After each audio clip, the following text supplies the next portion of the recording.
fais tout correctement, mais tu ne perds pas de gras. Alors tu manges bien, tu t'entraînes dur, tu dors pas trop mal, mais ton corps ne bouge pas. Alors écoute bien parce que c'est pas ton plan qui est mauvais, c'est ta stratégie. Si tu ne perds pas de gras, c'est probablement à cause d'un ou plusieurs de ces points qu'on va aborder juste ici. Alors point numéro un, tu sous-estimes ce que tu manges. Attention, manger propre, tu peux manger en surplus en mangeant propre. Ok. Donc ici par exemple, tu peux avoir des grignotages qui sont inconscients, tu peux avoir une bonne huile d'olive, mais si tu la mets en excès, ça fait quand même des calories. Tu peux mettre un peu trop de sauce, tu peux prendre des snacks qui sont fit, mais au final sont bourrés de calories. Tu peux avoir forcément des portions à l'œil comme des fruits secs, poignées, donc par exemple tu peux aller jusqu'à 2, 3, 400 calories avec une poignée de fruits secs, dépendant de ta main. Puis tu as les pâtes et sa densité calorique. Alors tu peux manger des pâtes, c'est pas ça le problème. Mais sache que dans l'assiette, 100 grammes de pâtes et 100 grammes de pommes de terre, ça fera pas du tout la même chose, ni les mêmes calories. Ok.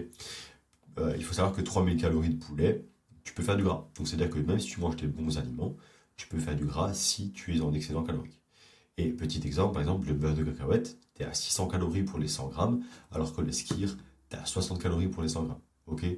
Donc le corps ne pense pas en bons ou mauvais aliments, mais en chiffres et calories. Bien sûr, la qualité reste la bienvenue. Ok. En numéro 2, tu as le métabolisme qui s'adapte. Alors, les régimes longs, le corps s'adapte forcément à des calories qui sont basses parce qu'il est en mode survie. Alors, qu'est-ce qu'il fait en mode survie? Le NEAT diminue. Le NEAT, c'est ce que tu fais, par exemple, tu vas essayer de te garer un peu plus près. Tu vas avoir tous des mouvements un peu de flemme. Tu vois, tu auras moins envie de te bouger, moins envie de faire ci, moins envie de faire ça. Du coup, ça, c'est le NEAT. Tes hormones, forcément aussi, le corps, vu qu'il n'a pas beaucoup de calories, il ne sait pas tout faire tourner en même temps et la digestion sera lente. Donc tu brûles moins avec le même plan car le corps est au ralenti. Donc du coup, il s'économise parce que pour lui, il est en mode survie et s'il n'a pas de calories, il va garder le peu qu'il a. Ok. Le but, c'est que tu survives. Bien souvent, dans ces cas-là, manger moins n'est pas la solution. Il faut donner à ton corps ce qu'il faut pour qu'il tourne au maximum. Un métabolisme n'est pas cassé, il est juste intelligent. En numéro 3, tu n'as pas de vrai suivi du déficit. Tu construis ton plan à l'œil et à l'instinct. Pas body instinct, attention. T'as pas de repère. Donc, il faut que tu prennes tes mensurations, ton poids, il faut que tu prennes des photos, et chaque semaine, ça t'évite de perdre du temps, et au moins tu sais que voilà, si tu es le même après une semaine, c'est qu'il est temps de faire des modifications, augmenter les dépenses ou diminuer les apports. Si tu ne compares pas tes semaines et tes datas, comment veux-tu ajuster pour avancer? En numéro 4, tu veux perdre beaucoup trop vite. Ok. Fixe-toi des attentes réalistes. Pense long terme, évite le stress et la perte du muscle. Attention, ça va de pair. Vraie perte raisonnable, 0,4% et 1,2% par semaine du poids de corps. Attention, ça veut dire que quelqu'un de 100 kg, voilà, enfin, j'ai mis un exemple. Donc si tu fais 70 kg, tu devrais perdre entre 300 et 800 grammes par semaine. Ça sera même plus facile pour toi d'ajuster les calories de dépenses pour te situer dans la tranche voulue. C'est-à-dire que si tu as perdu 200 grammes, ça veut dire que tu n'es pas dans le bon déficit et qu'il va falloir accentuer soit les dépenses ou soit diminuer les apports. Ok. Après, attention, cette perte-là, elle est en fonction du taux de masse grasse de départ. C'est-à-dire que si tu es très gras, tu peux te permettre de faire 1,2% par semaine. Par contre, si tu es quelqu'un qui est environ à 12% ou 10%, privilégie le 0,4% pour ne pas trop perdre de muscle. Ok. En numéro 5, trop de stress. Le stress chronique, comme le travail, le sommeil, l'anxiété, augmente ton cortisol. Donc tu fais la rétention d'eau, t'as faim, t'as de la fatigue, tu peux perdre du muscle aussi. Les gens qui partent en vacances, pour la petite anecdote, perdent du poids sans rien changer simplement parce qu'ils dorment mieux et sont moins stressés. Sauf bien sûr si tu te casses le bide au restaurant.